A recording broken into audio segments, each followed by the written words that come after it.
Welcome, everyone, to another exciting episode of Capital Conversations. I'm your host, AJ Smith, and as always, I'm thrilled to bring you another exciting episode with actionable insights, inspiring stories, and expert advice to help you as you level up in real estate and entrepreneurship.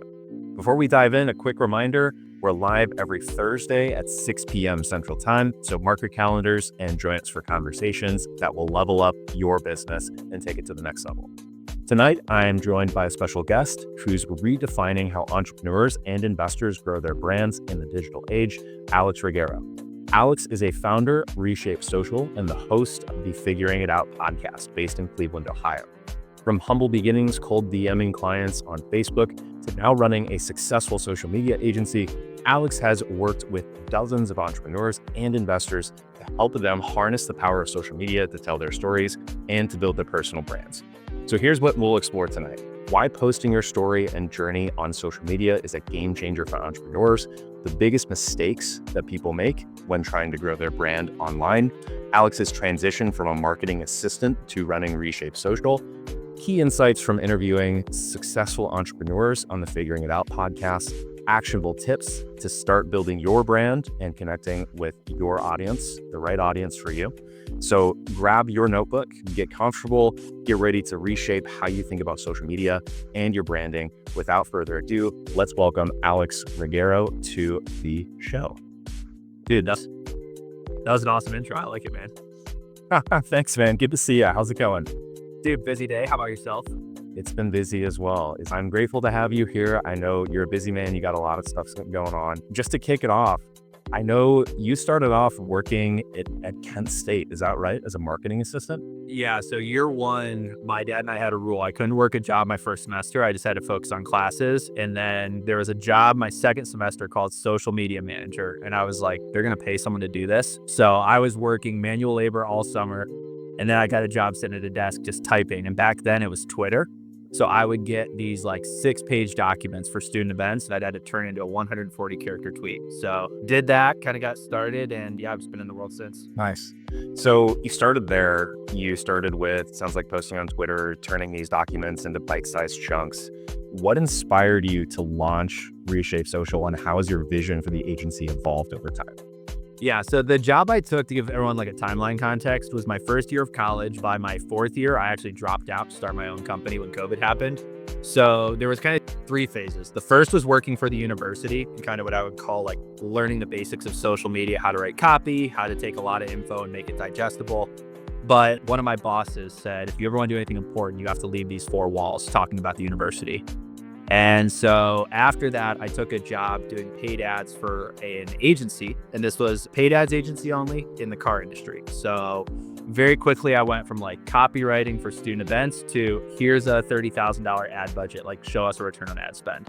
And so very quickly, it was like this huge change in marketing, but still it was really good because while the company wasn't great, I as an intern got a lot of privileges. I got to learn how to sell. I got to learn how to know what goes wrong. Sometimes I had to tell the clients what went wrong. And so very quickly, I'm kind of like doing all parts of the business. And when COVID happened, 2 things happened. One, I kind of realized I didn't want to be going to school anymore. It wasn't the best move for me. I wanted to take something more into my own hands. And 2, all the companies I wanted to work for went under. So there really was no option to go the safe route. I kind of had to build it myself. So that kind of launched at the time Reshape Digital, which was just me being, the jack of all trades. And then when Reels and vertical video became popular, that's when we really niched down and said, we're going to be a social media agency, strictly video. Nice. And there's always something to a name. What's behind Reshape Social? So have you ever seen the show Silicon Valley? So you know how they talk about like paying hundreds of thousands of dollars for a logo and it just becomes a lowercase letter? So we did that with the R, and originally it was just my last name. So we made it a lowercase R. And then I was trying to come up with all these names for the business. And I think Katie's actually the one that came up with the name, but at the time, no one had any social media. And so it was really just like taking someone with like a no logo account, reshaping it into at least a bio and a picture, So it kind of came from being this word that really could embody any transformation we make. And I like that. And 2, I don't try to overcomplicate it. So I kind of wanted something simple as well. Nice. And it sounds like the initial client was taking someone that didn't have any kind of presence, giving them some sort of presence. Now that you've built it out to, pretty good client base, what would you say has been the key to building trust with those clients so far? Like my clients or them and their clients? Your clients, or both. I mean, maybe just start with you building trust with the clients that you're working with, and then how you're leveraging that with their own clients as well. Yeah. So for me, I think the hardest lesson I had to learn was that I wasn't really selling a product or a service in the beginning. I was selling myself. And I think a lot of times, it's hard to make that transition out of that because that works for a little bit, but then you do have to become a business owner. Otherwise, you can fall into all the traps you left as an employee. So for me, it was really just a matter of being honest with where I was at and then really dialing in my communication to explain what am I trying to accomplish here and how are we doing it, so that even if they don't understand the mechanism of what I'm doing, they can fully be aligned with the vision of what we're trying to accomplish. And I think that was the most important thing. And there probably is an overlapping theme, right? If I'm going to take on a certain business owner that is very established or making money, a lot of times it's actually a matter of simplifying a lot of information as it is spreading out a bunch. And so I've felt just kind of that process of distilling large amounts of info into a short, actionable message.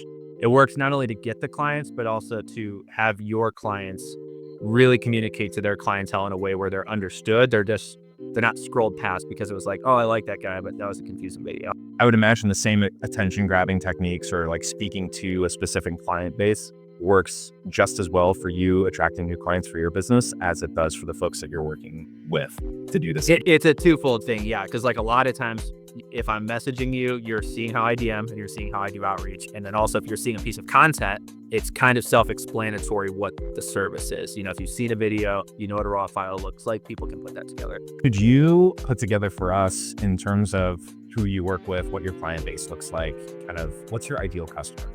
Yeah, so I actually kind of picked my niche from Brandon Turner's book, talking about how you have to build your team in real estate. For so long, I wouldn't pick a niche, and I really got analysis paralysis by it. And when I was reading that book, it was kind of more out of interest. And I kind of realized, like, if you know the home inspector, the lender, the realtor, the flipper, the construction crew, and everyone that makes a transaction happen, one, they all kind of have a similar business model. Their product might be different, but they're very relationship focused. Trust is like a huge piece. So many people in that business kind of have a commoditized service or product at the end of the day, but the reason why people work with them is really the personality and service they get. And so I kind of wanted to dial in that group because not only would it help me in the future when it comes to my own real estate investing opportunities, but I wanted to be able to help them in more than just a social media way. Like a lot of times the value I can provide, and you've done it as well, is the connections you can make within the industry. And so I think if I kind of stay in the same area, you get this disproportionate advantage of how many people are second degree connections to you. Right. Absolutely. So it sounds like you're very much, focused on a specific niche. You have an ideal client that you work with. In terms of those folks that you're working with right now, why do you think so many of them hesitate to put their stories on social media? I think so location is a huge part of this that not a lot of people want to talk about, but you can tell where in the country people are just by watching their content. Like I've been to several masterminds where right out the gate, they're like, he's from the Midwest. And with how you carry yourself, with how you speak about yourself, there's a lot of, I would say, habits that people can't break. And a lot of people fall victim of being too humble. And I think a lot of times there's like a lot of pride in that word and people are proud of it. But there's a guy, Mo Falla, that I went to high school with, got very successful in solar, and now he's in insurance. And I remember he made us look up the definition of humble one time. And if you ever do it, it's like you'll never want to be humble again. It's basically of lower status or administrative rank to lowers one's self-importance. And so I think a lot of times the challenge is getting someone who has a good business, they have a good clientele as well, they're just not confident to share their story. And I think it's very funny that you'll see a lot of guys get on the internet and just very openly share everything. And they don't really have a business or any product to offer. And then you see this guy who's made so many people millionaires behind the scenes who thinks he's unqualified to talk on camera. And so I think a lot of times it's a perspective shift to just show them where they're at on the entire spectrum. Yeah, it's so interesting when you start to look at the folks that have done some, maybe they flipped a house, or maybe they have one rental, or maybe they've got 10, or maybe they have 100. Some of those folks feel as though, they're comparing themselves to people that are further down the line, and they say, why would I talk when so-and-so has 1,000 doors or 10,000 doors? But when you look behind and you look at where you were 5 years ago, you have something of value to share with that person. I think that's a great point that you're making in terms of, a lot of people are overly humble and they should share what they know, because there's some value in whatever lessons they've learned and whatever mistakes they've made to the folks that they were, 5 years ago, 2 years ago, last year. Yeah, and a lot of people in the name of your podcast, to look at it the way a lot of investors look at it, right? So there's kind of three pieces. You have your own story and timeline, which is really what I would call like your social credit card, meaning that whatever you're going to ask someone in a DM, they're immediately going to run a credit check on you, which is like, is this guy legit? Does he know people? Does he have a track record of what he's done? So at the bare minimum, I would look at it as I'm raising my social credit score. You're going to get more people to trust you and like you. But then a lot of people, they don't also look at the asset. They don't look at the fact that if you do have a giant audience of people that have followed you, maybe some of them lend private money to you, maybe others are wholesalers that send you deals, you forget that in and of itself is an asset that's going to give you access to a lot of people that probably wouldn't go on that coffee date with you. So then at the bigger part of it, you kind of just have to be wise with like, when do you try to, take pulls from that credit card? So it's like, if I'm going to share all these big things, it's like, I'm going to do that for a reason. And we need to be honest with the reason, which is like, maybe I want to offer a new product. Maybe I already have a product, but I want better clients to know that product and engage with it. So I think when you start looking at it a little more like a business person would, instead of it being this curated Instagram you and I probably grew up with our friends making, you can be a lot more objective about what your goal is with it and also track it much easier. What's one misconception you would say people have about personal branding that you think holds them back? Maybe it's the same humility that we're talking about. Maybe it's something else. I think the major word I would give is ego. And then I think it comes out in, they will say that personal branding usually needs to fix the business issue that doesn't have to do with personal branding. So like you see it all the time on calls where people are like, I need this to generate 5 leads this week. And it's like, hey, you should probably do SMS, cold outreach, or a paid ad if you need a lead this week. Personal branding, you're building something. And I think the biggest misconception a lot of people have is that they want a one-to-one return with it, and they look at it as hunting. They think if I make a piece of content, I need a return right now. Whereas like the wise creators look at it as farming, where it's like, I'm going to keep planting these seeds. And then every week I'm going to look at that one seed that maybe grew a little bit more than the others. I'm going to water it more and make sure nothing's blocking it, give it some sunlight. And I think that biggest misconception is people just kind of lying to themselves about where they're at and not knowing like, what should I actually be doing when I turn the camera on? And if you can be honest with yourself that it's farming, usually people make much more enjoyable, fun to watch content. Speaking of that kind of content, can you share an example, a client whose story you helped amplify on social media and the impact that it had on their business? Yeah, like the biggest one that I like sharing, especially for investors, is a guy in Akron. His name's Steve Yoke. So when I met him, or I got the phone call to work together, he had told me last year that he bought I think it was 101 homes and flipped them in one tiny little county in Akron. No social media. His whole game was he knew wholesalers. He did some driving for dollars in the past and just had connections. And so when we were discussing what story is it that you really want to tell, he didn't really get the whole personal brand side. He was still more of that, I just want people who do business with me to see me. And so then the message was, all right, well then if someone's a wholesaler, you need to be the number one person everyone goes to. And so a lot of the content was integrating humor, but also integrating real evidence that he is the best buyer. So some of those videos were when I was just in the car with him, not even scripted, and a realtor's calling him because they have 4 properties they need to offload. And it's him going, oh, you want to see a proof of funds? Shows the bank account. And it's that's not really a scripted video, but it shows you he's a real buyer. He's engaging with the person we all have engaged with in real estate, which is the realtor. And then, he also shares a lot about his personal story, which is the guy was a teacher 3 years ago.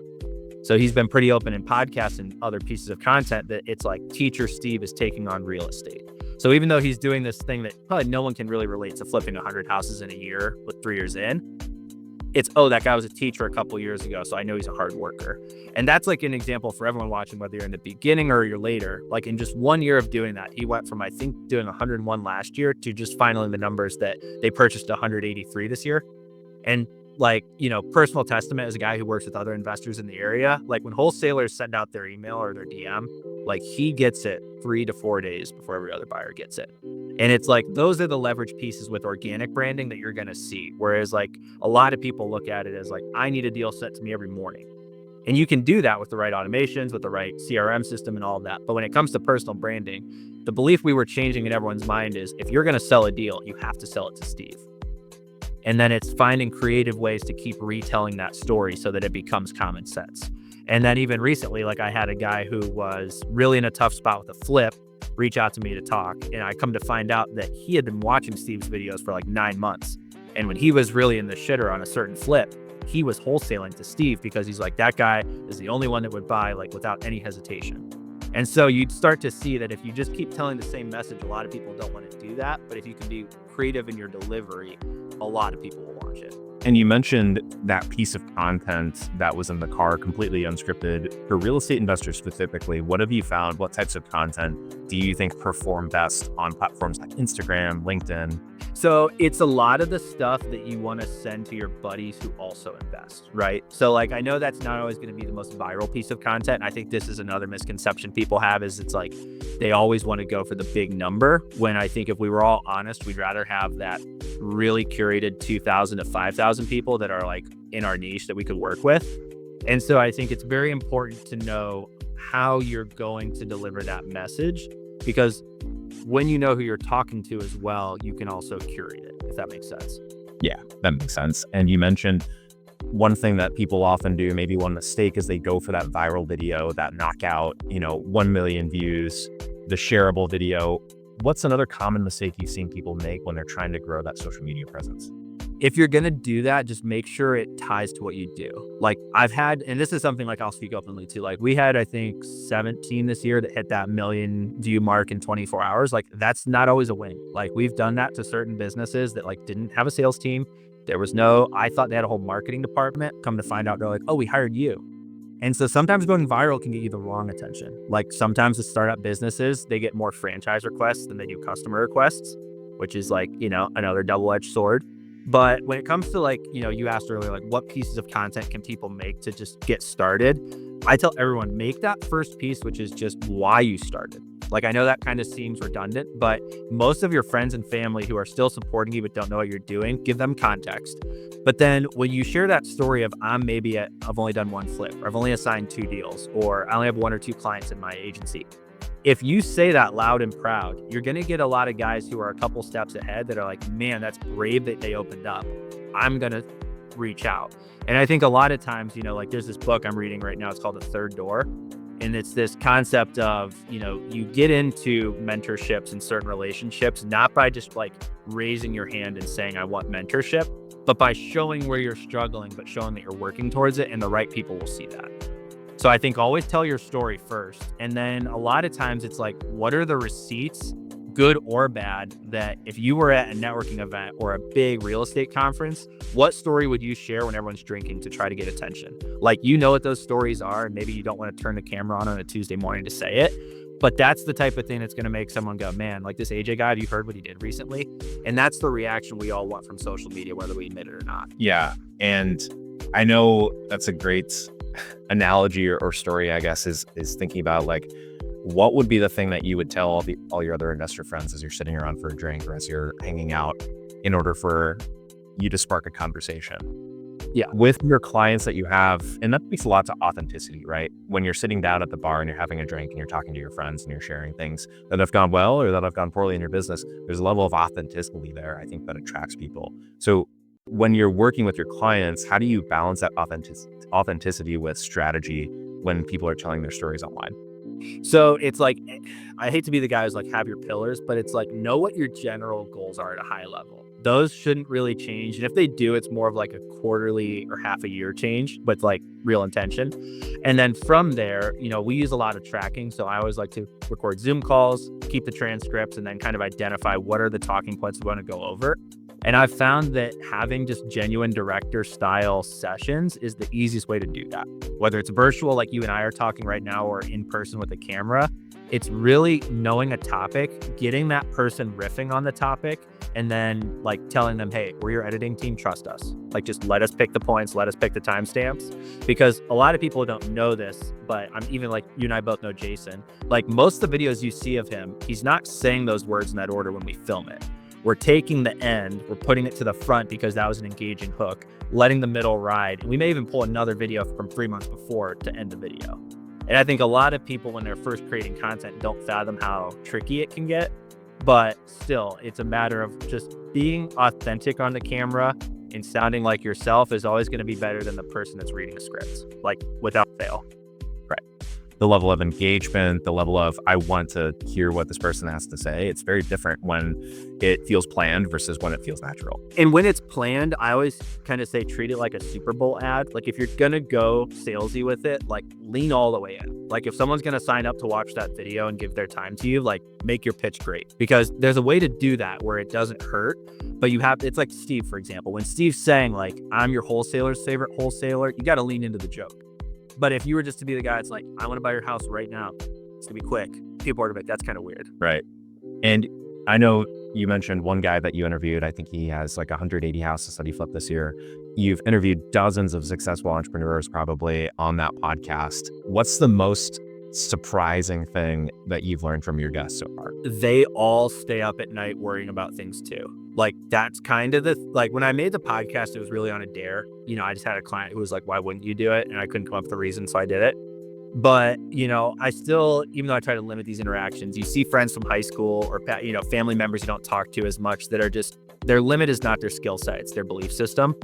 And a big part of this podcast was to kind of like raise the guest and show how crazy they are in terms of their success, and then pull them right back to earth and just be like, hey, like, is everything figured out on your end? And they would tell you they're probably more stressed or more confused now than when they started. Yet, if you look at their bank account, you'd be like, why are you stressed at all? Yeah, and it's a fascinating thing. I remember one of my mentors said something very similar. The problems that we have now, the folks that are further ahead, they just have bigger problems. Their problems have more zeros behind them. But there's still problems, right? There's still things that people stress out about. So that's very insightful. How has hosting the Figuring It Out podcast helped you grow your personal network and your personal brand? If I could tell anyone why to start a podcast, like access. Like there are so many people that I talked to this year. I know would have ignored my message if I said coffee. They didn't want the lunch. They didn't want to let me pick their brain. Like they don't want that. So I think the nicest thing, and this is back to, looking at your content as an asset, is I don't have the biggest following, but I have a relevant following. And if people want to meet realtors or meet lenders or meet home service businesses, I have that network that does follow me. And it's been very interesting, especially like in my market and a few others, when, the views aren't super huge on a YouTube long form video. I've only done this for a year now. So you see a number like 300 views and you kind of get bummed. But then you find out that two guys in your golf league both watched the same video with a guest, and now they all work at the same brokerage. And there's kind of this weird moment where you're like, oh, was that actually a piece that got them to start learning about that person? And it is. And so then it kind of lives without you. And so then there's this moment, I get to meet all these awesome people, but then when I'm having them on, they're also excited. And so I think for you, that's probably going to be awesome too, because there's going to be someone who's like, hey, I watched your second episode. We now work together. And you're like, oh, I didn't even know you guys knew each other. Yeah, absolutely. And it goes back to your point earlier of what you mentioned, right? The viral video is great, but I'd rather have someone who's relevant in my industry that wants to engage in whatever I'm doing. The million views, it's kind of a ego thing, like you mentioned earlier. But what's really much more impactful is if you actually work with someone out of a podcast episode or a conversation, or if you can help someone. But if it's just kind of passive engagement, it's not as powerful. Yeah, and I think that too is like a huge lesson, and it's like something we're working on this year. So like we are testing right now with a couple clients, like doing Facebook ads, Google ads, lead gen with their CRM. And I think a lot of times when you can have a good sales process separate from your content, it actually will usually make your content much easier to convert. I know that sounds kind of backwards for people listening, but when you know how to close external from the app, it makes a lot of the engagement on the app more natural, because you're not asking for marriage in the DM. You're just asking for a date. Right. You want to have that conversation so you can figure out what their goals are to see if it would make sense to work together, rather than trying to sell a whole thing. We all get that message every month from the life insurance guy where he's like, yeah, I think I know how to save you money every month. And you're like, I know where this is going. Right. And speaking of that piece of advice, I'm sure you have some other pieces of advice as well for folks who are interested or looking at starting a podcast and leveraging it for their business. What would you say to that person now that you've had the experience with the Figuring It Out podcast? What would you say to that person that wants to start their own? Yeah, like don't lie to yourself about setup, lighting, or any of that. Like just start doing it or pay a studio. Like I do a little bit of both, but also just like chase your curiosity. I think a lot of times when people make these very external reasons for a podcast, like, you won't stick with it. Like, even if you say, I'm going to brand myself and I'm going to do this for all the relationships, like, that's not going to happen. For me, the real reason I did it was like, I want to ask the people that I looked up to the questions that keep me up at night. Like, I want to know how they deal with it, because that was really what I needed. You know, a lot of times you can pay for mentorship and it's extremely tactical, but a lot of times the mentorship we need is more in how they operate than the tactical. And I think there's enough, especially with AI now, like, there's no shortage of info, but there is a unique skill in studying how others implement healthy habits. And that's been my biggest benefit by far. And even seeing how they correct the way I think on podcasts. Like, sometimes it's been embarrassing, you know, to be the subject, but as you're aware, when you invite so many people onto your show, they want to sound smart to your audience. So sometimes you become the subject. And I've had probably 3 or 4 shows where, I mean, the coaching session started right when I asked a dumb question. Yeah. And with your podcast and the amount of time that you've been doing it sounds like you've been doing it for about a year now. What's one piece of advice that you would share that's helped you gain traction, you know, over time or more quickly? Clip it to a volume that you think is too much and then clip it a little bit more. So, like, for everyone just wanting to know numbers, my podcast clips on YouTube have over 250,000 views. The total long form videos were maybe at like 5,000. So it's understanding that, you know, you just want to get samples of yourself out there to even know what topics are worth re-engaging about. Like, if I were to show you my top 20 shorts on YouTube, I would not have guessed that those are what people watch. But what it does is it gives you real feedback of, like, what does the dopamine addicted internet want from you? And then, like, you can start lacing those into certain podcasts. So, like, for example, I knew that a lot of people just want to argue about Airbnb. So when I had a guest on, I was like, let me start with a question that'll work everyone up. And I was like, hey, if I'm cleaning the house, why is there a cleaning fee? I don't really want to know that question, but I know the internet does. So you can kind of sneak those in there and give the audience a chance to play as well. And then even on my last solo one, I did text a friend and my sister, and I was like, hey, I want you to drop me a message. I'm going to read a question live on air. So you can kind of find these ways to see what other people want and then still make it your own. But yeah, when it comes to clipping it, like, just, you know, put it enough out there that people tell you you're doing it too much, and then you can refine it. Like, I think too many people are playing the perfectionist game. They want the right lighting. Too many people focus on production in terms of quality when most of us don't have enough quantity to even know what is quality. Yeah, you need volume in order to have a sample size that's large enough to understand what is actually working. I found within my own, you know, podcast and within my own clipping, the more that we clip, the more feedback that we get on people, you know, either saying, hey, this is cool, or hey, I want to learn more about this. So I totally agree with that piece of advice. And just going back a little bit, if anyone has any questions that's watching right now, would love to ask some live questions of Alex as we have him here. Another question I have for you, what are some tools or platforms that you recommend for creating high quality, consistent content without a huge budget? Yeah, I would say, like, make your home setup comfy. And understand that even if you want dynamic content that shows you out in the field or shows you doing what you're doing, separating the visual pieces of content from the talking is so important. And most people, even if you've never edited, you can understand this in 2 days of practice. So make your video at home like I'm at right now. I'm going to say my words to the phone right here. But then if I'm going to go, let's say I'm a wholesaler, go take a couple videos of you walking houses that you want people to buy, and then just stitch those together. Use an app like CapCut, Splice. There's a ton of free mobile editors. And then just make sure you remove that little thumbnail at the end. Don't let it say CapCut at the end of your video. We'll all know you did it. But there's a lot of ways to just start on a low budget. And I think the second part of that too is, like, get a friend. Like, get a friend that will be comfortable enough in public to hold the phone for you.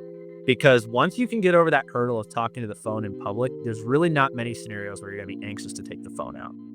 You know, like, you do that once or twice, then you can be the person selfieing it at a networking event. You're not going to be afraid to walk down the sidewalk and talk while you have coffee and worry what a stranger sees. Yeah, I know I was on vacation in San Antonio this past week, and I was having my phone out here, you know, talking to it, making some videos. And there is that element of self-consciousness, but once you've done it a few times, it goes away.